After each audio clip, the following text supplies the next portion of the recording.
A promoção Toque de Sorte Mesbla está de volta no Dia das Mães. Se você encontrar uma taxa... 10 de maio de 1992, Rio de Janeiro. Apartamento de Dona Leda, a matriarca da família Collor de Mello. Deveria ser uma simples celebração de Dia das Mães, mas, desta vez, o encontro familiar tem um outro sentido. É uma tentativa de armistício. Estão presentes filhos, noras, genros e amigos. Menos Fernando, que ficou em Brasília, e Tereza, que está em Maceió. Todos já tentaram fazer Pedro Collor recuar das denúncias contra PC Farias, que ameaçam o governo do irmão presidente. Agora é a mãe que conversa com ele, reservadamente, no quarto dela. Dona Leda faz um apelo agoniado. Meu filho, sei que você tem uma bomba nas mãos. Estou assustadíssima. Não dá para aliviar um pouco?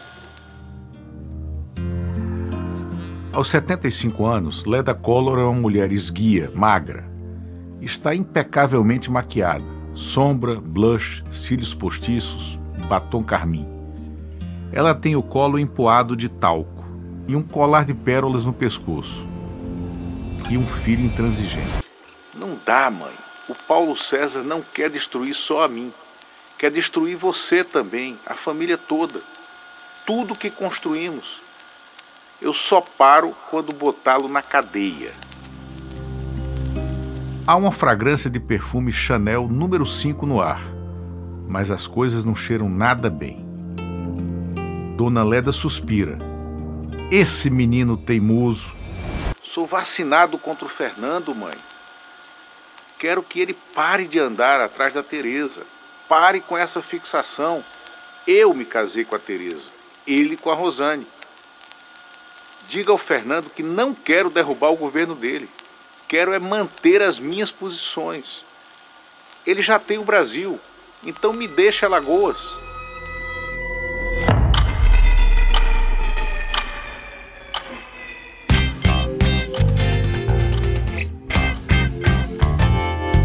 Trapaça! A saga do jornalismo na política.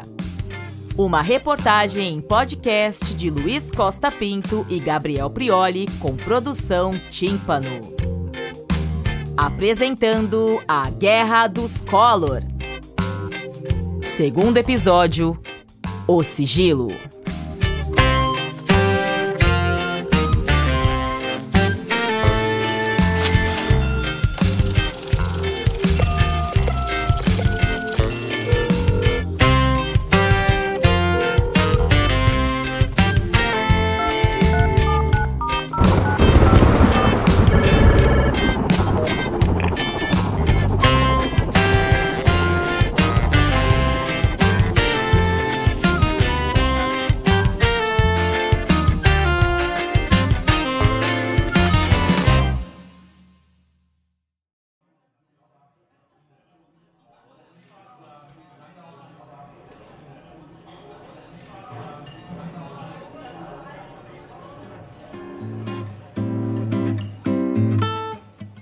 Hoje é sábado, 9 de maio de 1992, véspera do Dia das Mães.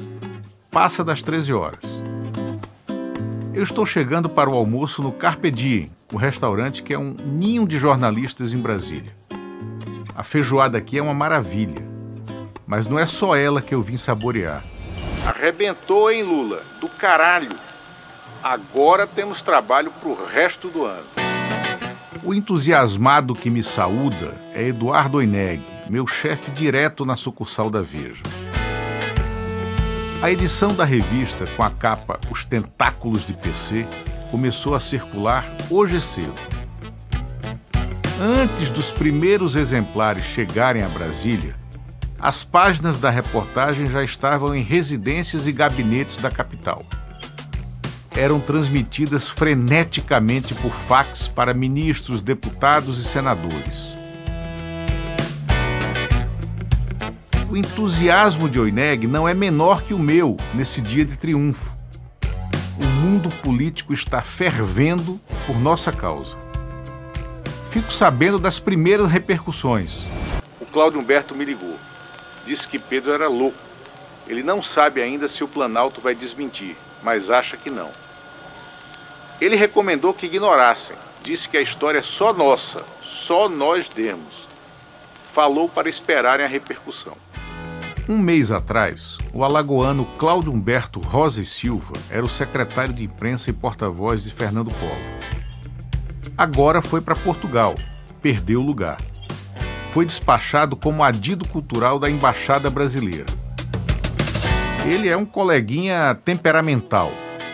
Criou encrenca com a mídia, com a oposição e até com os aliados. Não leva desaforo para casa. Menos ainda se a casa for um palácio. O lema de Cláudio Humberto, quando ele respondia aos críticos do presidente, ficou famoso. Comigo é assim, bateu, levou. O que Cláudio Humberto disse a Eduardo Oineg já indica o que o Planalto vai fazer: ignorar a denúncia de Pedro. Mas a oposição não vai deixar quieto. Já fala em pedir uma comissão parlamentar de inquérito. Eu vibro com a confusão que ajudei a causar. Mas logo me advertem. Segura sua onda, gordinho. Não se anime com essa coisa de CPI. Nem sempre dá certo. O recado desanimador é de Expedito Filho, meu colega de Veja.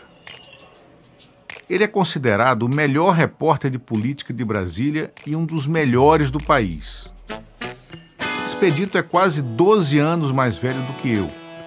Mas, apesar da diferença de idade e experiência, temos igualdade funcional na revista. Ele não digere isso muito bem. Só vai ter CPI se a crise aumentar. E a crise só aumenta se outros veículos forem atrás. O governo vai tentar isolar nossa cobertura. Acabei de falar com o ministro Bornhausen. Ele disse que se a oposição pedir CPI, o governo vai deixar. Tem maioria na Câmara e no Senado, pode controlar. Ele nunca viu CPI dar em nada. Às vezes somos desleais um com o outro. Inimigos nunca. Mas Expedito tem toda a razão agora. Se ficarmos isolados na cobertura, é bem provável que ela não dê em nada. Talvez nem haja CPI.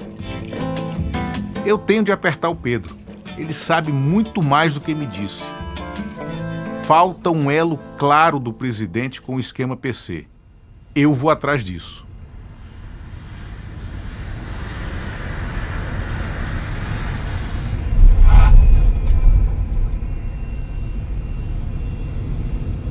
Segunda, 11 de maio.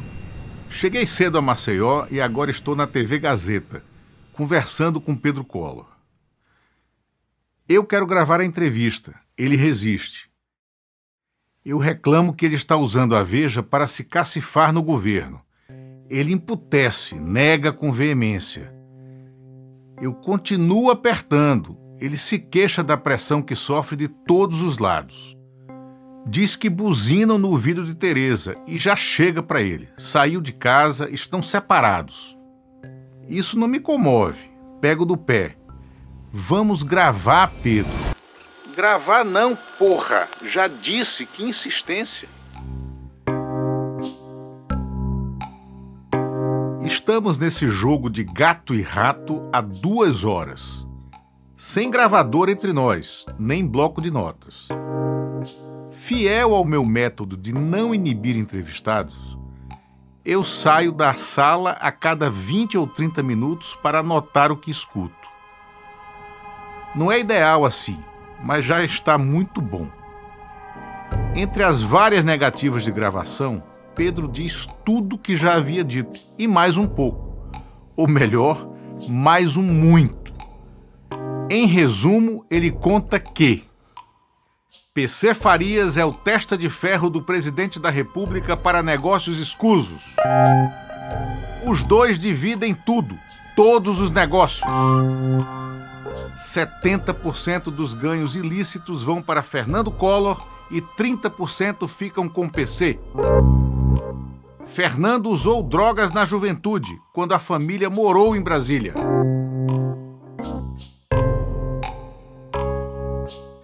É um petardo. Eu tenho uma entrevista espetacular na mão. Ao mesmo tempo, não tenho nada, porque ela não está gravada nem autorizada. Eu poderia transformar o que eu vi em off numa entrevista em on. Construir um ping-pong, pergunta e resposta. Mas eu jamais faria isso sem consentimento. Seria alta traição à fonte. O que faço então? Não posso perder o material. O dilema é dose para leão.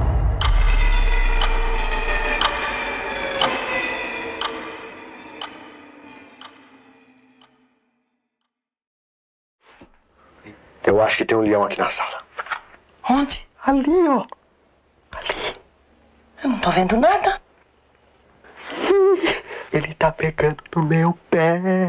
Eu acho que você tá imaginando coisas. Acho que você tem que fazer a sua declaração de imposto de renda direitinho e entregá-la no prazo certinho. O leão é manso, mas se você não entregar a sua declaração em dia, ele pode subir pelas... Nessa época, o leão ainda é o símbolo do imposto de renda. A mordida do leão é o pesadelo do contribuinte. Mas, para a nossa investigação do esquema PC, o leão vai contribuir muito. E ali mesmo, em Maceió. Quem vai morder alguém dessa vez somos nós. Enquanto estou na cidade conversando com Pedro, Kaique Nani chega para encontrar uma fonte. Ele é o chefe da sucursal de Veja no Recife, me sucedeu no posto. Um jovem promotor de justiça de Alagoas vaza um tesouro para ele, um tesouro escondido. Kaique consegue as declarações de renda de Paulo César Farias de 1987 a 1991. Nenhuma das operações no exterior aparece nelas. Os documentos comprovam o que as minhas fontes disseram. O patrimônio declarado de PC não é de quem movimenta 50 milhões de dólares. Assim que Mário Sérgio Conte é informado, na direção de Veja em São Paulo, ele põe fogo nas caldeiras. Metade da força motriz de apuração da revista vai trabalhar agora no caso PC Collor. Não haverá recuo. O leão da imprensa vai para cima da presa.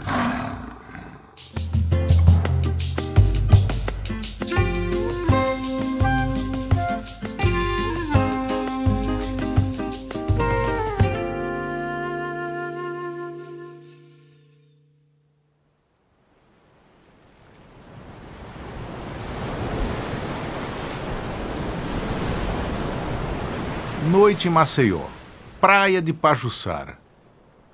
Estou tomando um uísque com Pedro Collor na subsede do CSA, o Centro Esportivo Alagoano. Vamos derrubando 1 litro de Red Label. Pedro abomina Logan. Quer se diferenciar do irmão até no malte. Só bebe Johnny Walker ou Old Par. Para rebater, traçamos queijo coalho com orégano e lascas de queijo do reino com molho inglês por cima.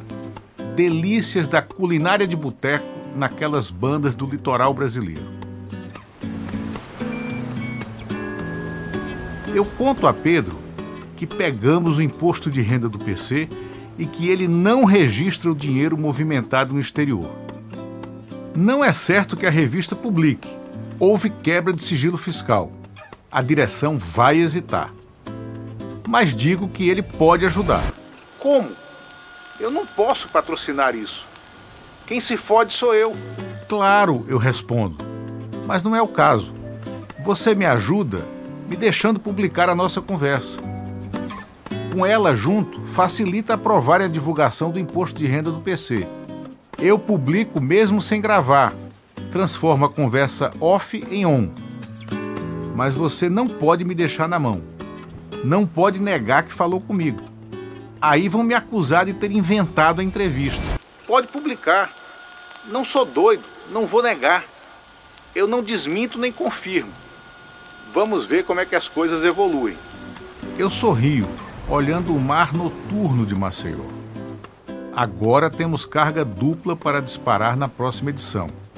Além do imposto de renda do PC, temos a entrevista de Pedro. Ou quase. Eu estou bem calibrado por Mr. Walker, mas o porre mesmo ainda virá. Tenho de convencer a direção da revista a publicar a entrevista Cowboy, sem gravação que a confirme. Isso promete uma boa dor de cabeça.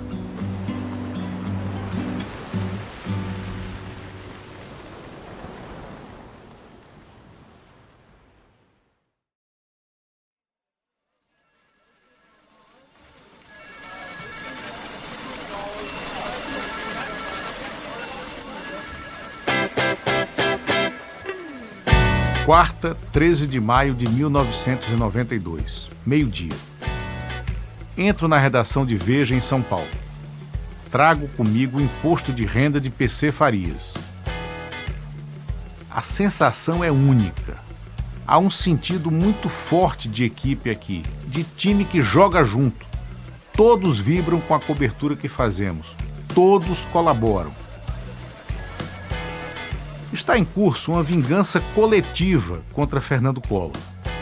Foi Veja quem criou a imagem de caçador de marajás para ele. O terror dos corruptos. A revista fez mau jornalismo naquela vez. Cumpriu pautas acríticas, não deu ouvido às acusações que já circulavam contra Collor. Mas depois da capa desta semana, o caçador virou caça. Cada gol de nossas apurações é celebrado coletivamente. Mário Sérgio Conte acaba de ler o imposto de renda. Chama o Lorival! O diretor de redação convoca o diretor jurídico da Editora Abril. Lorival Santos chega em instantes. É um advogado típico das bancas empresariais. Cabelos louros grisalhos, penteados para trás com mousse, para dar volume. Barba escanhoada com obsessão. Ele veste uma calça caque, blazer azul, camisa quadriculada branca com linhas azuis, gravata borboleta vermelha e suspensórios. Não é gordo a ponto de precisar deles, mas usa. Lorival é reticente, como Mário Sérgio previa. Basta olhar para os documentos e ele toca o alarme. A revista não vai publicar uma quebra de sigilo ilegal. Os repórteres, você, eu, Dr. Roberto, todo mundo vai em cana. Mário, é cadeia. E podem fechar a revista. Mário sabe que ouviria exatamente isso. A possibilidade real de prisão por quebra de sigilo fiscal foi confirmada por uma fonte graúda. Francisco Rezec, ministro do STF, foi consultado por Eduardo Oineg, em off e em tese. E é isso mesmo, da cadeia. Mas Lorival surpreende. Não veio para derrubar nada, não. Ele mesmo tem uma saída. Alguém que tem imunidade assume a quebra do sigilo e corre os riscos. Um deputado ou senador. Parlamentar não seria processado. Estaria usando o cargo por uma informação de relevância pública e não precisaria revelar a fonte.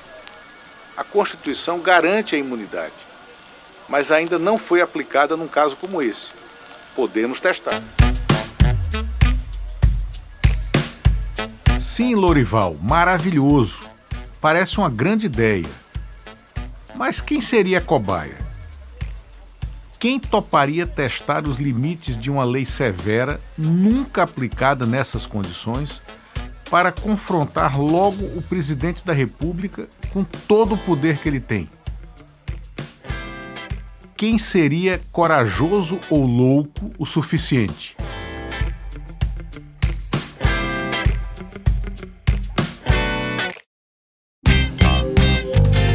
Você está ouvindo Trapaça, a saga do jornalismo na política.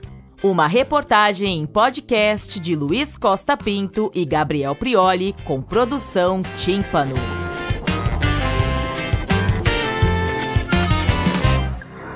Passaram-se mais de 100 mil anos entre a descoberta do fogo e seu domínio por todos os homens. 1500 anos entre a invenção e a plena utilização da roda. 700 anos entre a invenção do papel e sua chegada ao mundo ocidental. Até o início do século XX, tudo acontecia tão lentamente que uma pessoa poderia passar a vida inteira sem perceber nenhuma mudança. Mas as coisas começaram a mudar mais depressa. A cada ano, a cada mês, a cada semana, a cada dia. Com tamanha velocidade que é quase impossível manter-se atualizado. Ainda bem que existe o Globo. Pois é, ainda bem que existe o Globo. Ainda bem que existem a Folha e o Estadão. Ainda bem que existem o Jornal do Brasil e a Gazeta Mercantil. Os diários de circulação nacional informam muito bem os brasileiros. Mas nesta quinta-feira, 14 de maio de 1992, eles estão quase ausentes do grande assunto do momento. Até agora, não repercutiram com vigor a nossa reportagem Os Tentáculos de PC Farias. Adotam uma linha discreta de cobertura. Apenas registram e não dão espaço nenhum para as articulações da oposição a Collor. Claramente, os jornais esperam os desdobramentos do caso. Têm medo da mão pesada do governo. Sabem o que ela pode fazer. Veja segue sozinha na investigação. O presságio de Expedito Filho está pendente. Desse jeito, não vai ter CPI.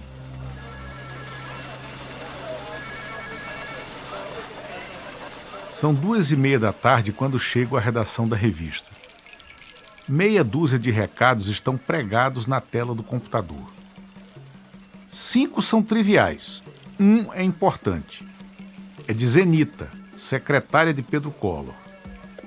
Ligar urgente para ele. É o que eu faço.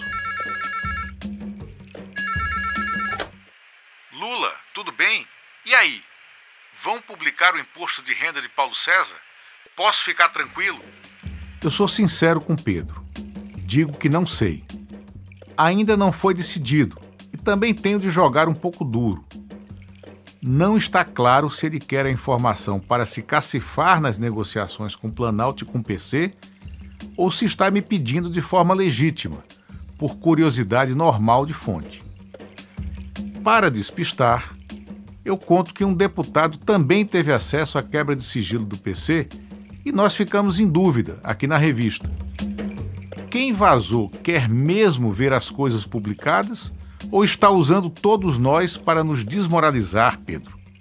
Desmoralizar você, a Veja, a oposição que já pede CPI.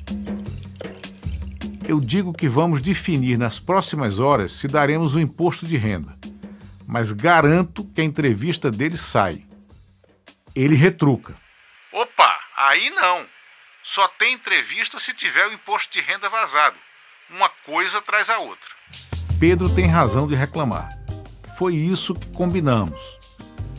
Mas não sou eu quem decide. Mal eu respondo isso, ele muda totalmente de assunto. Vem com uma demanda inusitada. Deixa eu te pedir uma coisa. Liga pra Tereza, lá em casa, hoje à noite.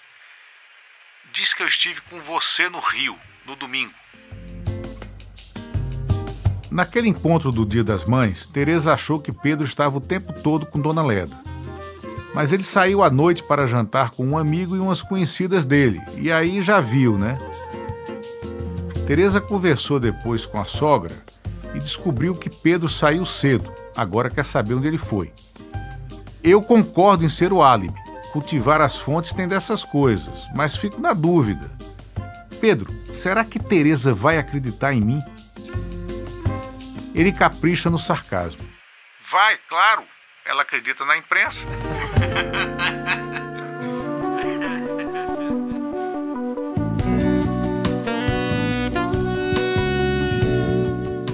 Teresa Collor é uma mulher absolutamente linda.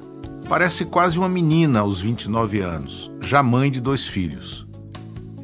É morena, baixa, tem os cabelos curtos. E é inteligente, sofisticada, educadíssima. Ela descende de usineiros de açúcar de Alagoas, como eu, de usineiros de Pernambuco. Essa coincidência biográfica nos liga desde a nossa primeira conversa. Teresa fica à vontade quando fala comigo. E agora, aqui estou eu ao telefone, lhe aplicando uma pequena trapaça. Teresa, o Pedro estava comigo no Rio. Ele foi à casa de Dona Leda no intervalo de 2 conversas que nós tivemos. Nós conversamos lá e depois aí em Maceió, na noite de segunda. Ele nos deu uma entrevista. A revelação interessa mais a ela do que o álibi que inventei para o marido. Entrevista? Pedro gravou uma entrevista com você? Teresa parece alarmada. Por instantes, eu mesmo fico temeroso. E se ela está fechada com Fernando e não com Pedro? Se ela também trai, mas de outra forma, passando informações ao Planalto? Tudo é possível. Eu explico que foi só uma conversa, ele não gravou, e que não é certo que a revista vá publicar. Ela fica desconsolada do mesmo jeito. Mas vocês podem publicar. Aí é que o Pedro enlouquece mesmo. A vida dele está um inferno, Lula. É pressão demais.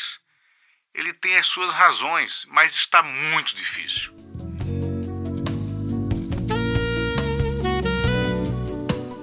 Eu tento tranquilizar com uma nova trapaça. Digo que não faremos nada que deixe Pedro desconfortável.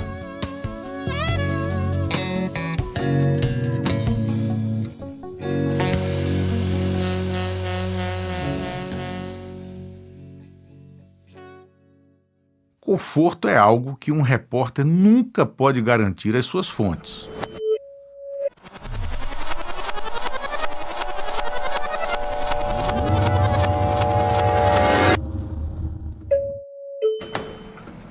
Pegou aí a máquina do tempo?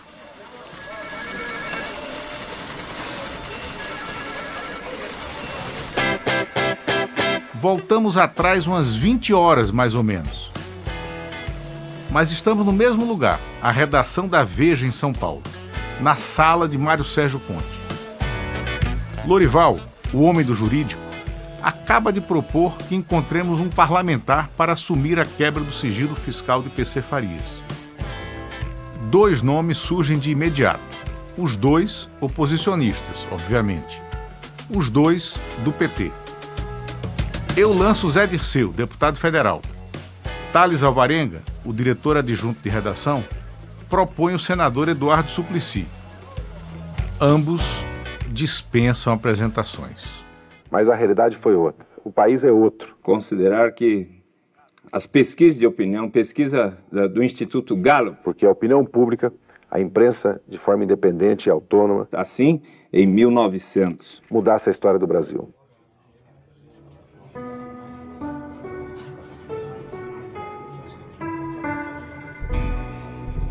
A sala conjectura, considera os 2 nomes. Quem é frouxo e quem não é. Quem é melhor ou pior para negociar. Vantagens e desvantagens estão na balança. Escolher este ou aquele. O tempo corre contra nós.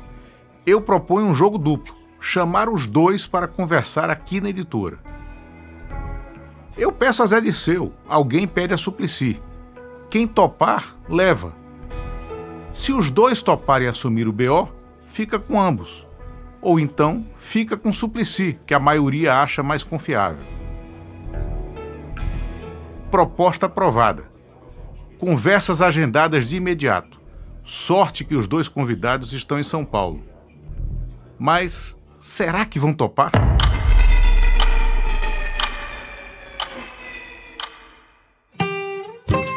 Suplicy e Zé Dirceu chegam ao editor Abril. Cada um é acomodado numa sala. Um não sabe da presença do outro. Nenhum dos 2 sabe que é uma seleção de cobaias. Mário Sérgio e Tales falam com Suplicy. Ele agradece a confiança, mas declina. Vocês estão sendo corajosos, mas eu não posso comprometer o meu mandato com esse ato. Ele é bem intencionado, mas é contra a lei. Eu tenho mais sorte que os chefes. Zé Dirceu topa em 2 minutos. Ele fica animadíssimo. Acha que o vazamento da declaração de renda vai sacramentar a CPI do PC. Zé Dirceu é um exímio negociador político. Ele aceita o nosso pedido, mas faz exigências. Eu quero aparecer da melhor forma possível na reportagem. Não é por vaidade, mas por estratégia política. Com isso eu garanto a minha vaga na CPI. E se eu tiver destaque, outras informações sigilosas virão para mim. Entendido. Claro que é por vaidade também, mas o preço é justo. Ele terá destaque e nós teremos a sua cobertura. Ok, Zé Dirceu, fechado.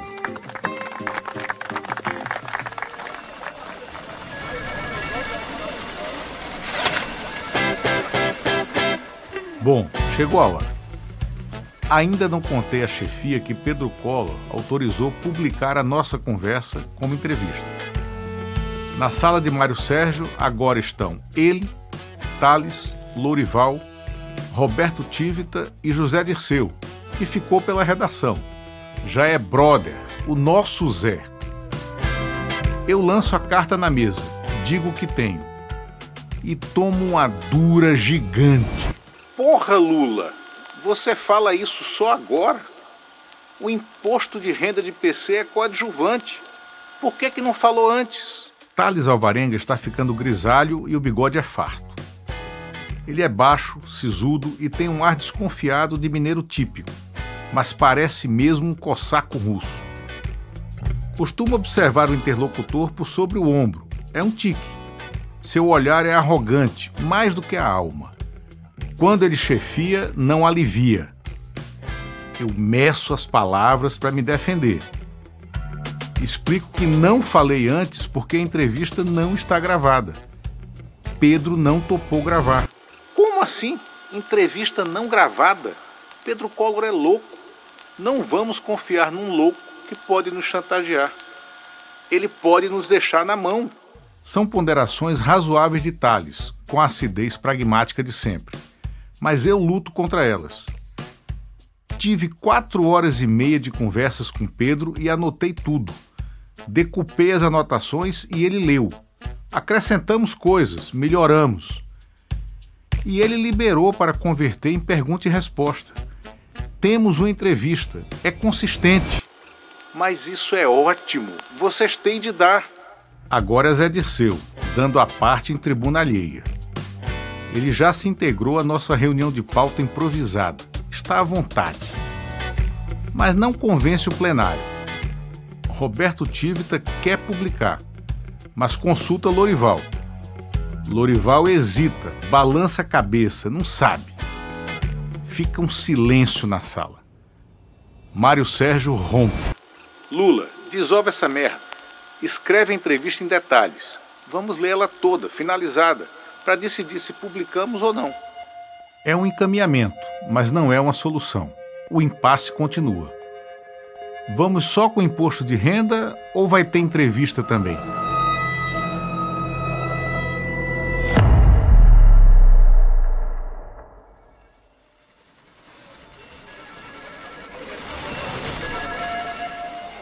Já é a madrugada da quinta-feira, 15 de maio. Estou concluindo a entrevista que escrevo desde o final da tarde.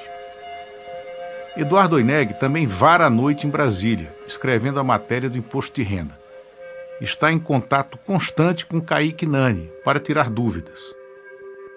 Kaique está num hotel em Maceió, com a missão de monitorar Pedro Collor. Vários outros colegas trabalham no fechamento da edição, no Brasil e no exterior.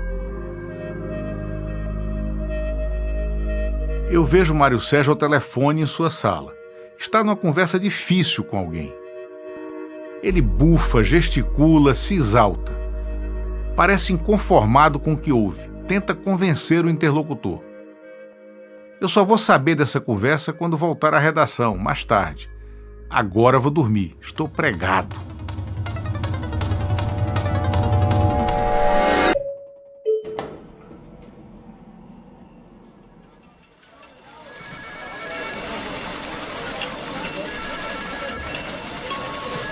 É o início da noite de quinta-feira. Eu já falei com Pedro Collor, já dei o álibi dele a Tereza, já respondi os outros recados. Também dei os ajustes finais na entrevista. Ela está pronta para a viagem. Mário Sérgio me chama à sala dele e cancela o delírio.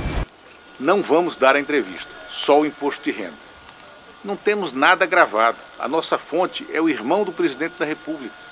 Amanhã essa fonte pode mudar de lado e agir contra a gente. Confio plenamente em você e na nossa apuração, mas não posso dar essa entrevista me fiando do Pedro. Mário repete os argumentos de Tales com muita ênfase. Está convicto. Outra pessoa deve ter dado a mesma opinião a ele. Provavelmente aquela do telefonema da madrugada. Acerto na mosca.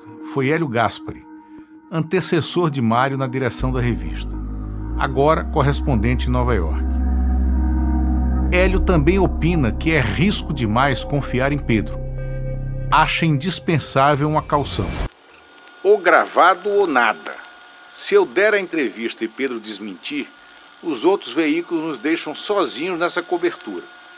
Já estão de má vontade conosco. Vão dar o desmentido dele no domingo com mais ênfase do que vem dando a notícia.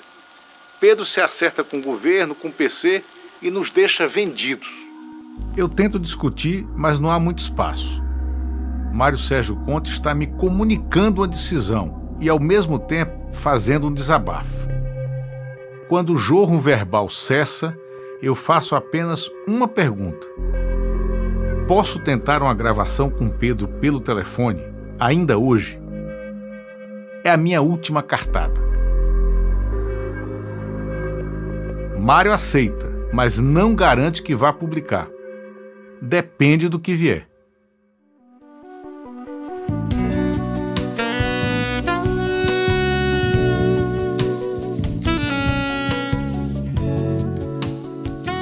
O amor está no ar em Maceió. Pedro e Tereza estão se reconciliando há horas. Meu telefonema para ela funcionou muito bem. Eu espero desde as 8 para gravar com Pedro. Já liguei 3 vezes, ainda não consegui. A chupeta no telefone da redação está instalada. É uma traquitana no bocal do aparelho ligada a um gravador cassete. Estou pronto para registrar a entrevista e o tempo passa. Dá meia-noite e Pedro finalmente me atende. Pela voz, eu percebo que ele está meio alto. Deve estar deitado na cama com Tereza ao lado. As perspectivas não são animadoras para uma entrevista. Mas vamos em frente. Má ideia. Além da fala enrolada, Pedro está desconcentrado. Já não enfatiza as denúncias contra o irmão. Perde-se em tentativas de explicar como o PC ganha vida. Mesmo assim, conversamos por mais de 1 hora. Tudo está gravado. Vamos ver como ficou.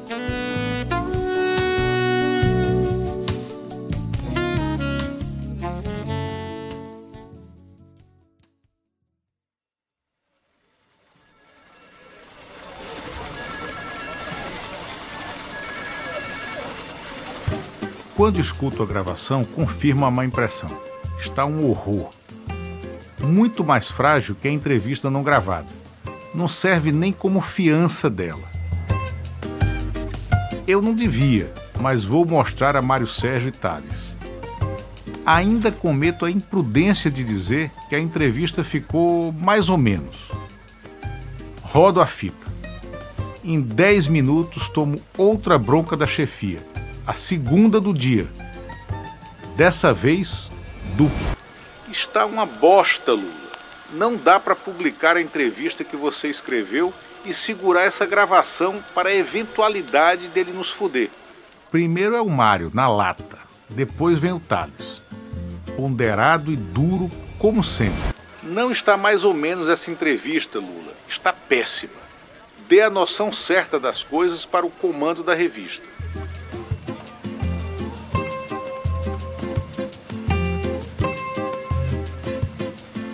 Bom, Pedro Collor já era. Eu tentei, fiz o que podia, mas não vai rolar. Ele fica lá no bem bom com a Tereza e eu fico aqui vexado e esculachado, com a cara de desconsolado que dá na vista. Thales desanuvia, ainda está me cobrando, mas muda o tom.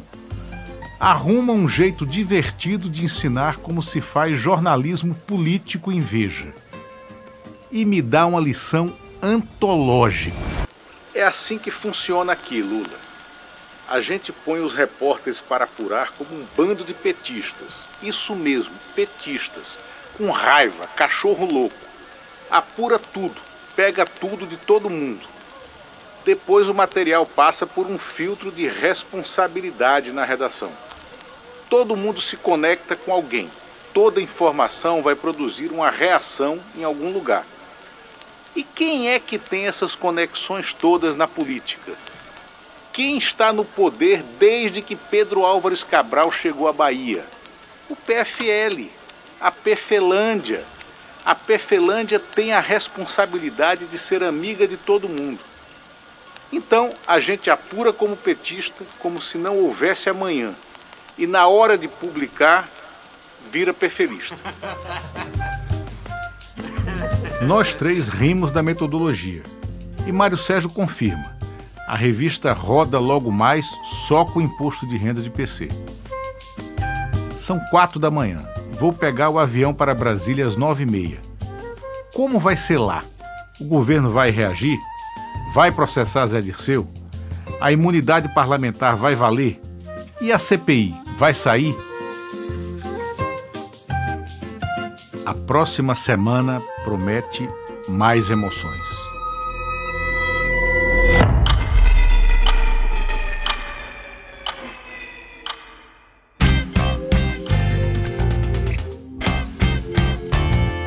Você ouviu Trapaça, a saga do jornalismo na política. Uma reportagem em podcast baseada na série de livros de Luiz Costa Pinto.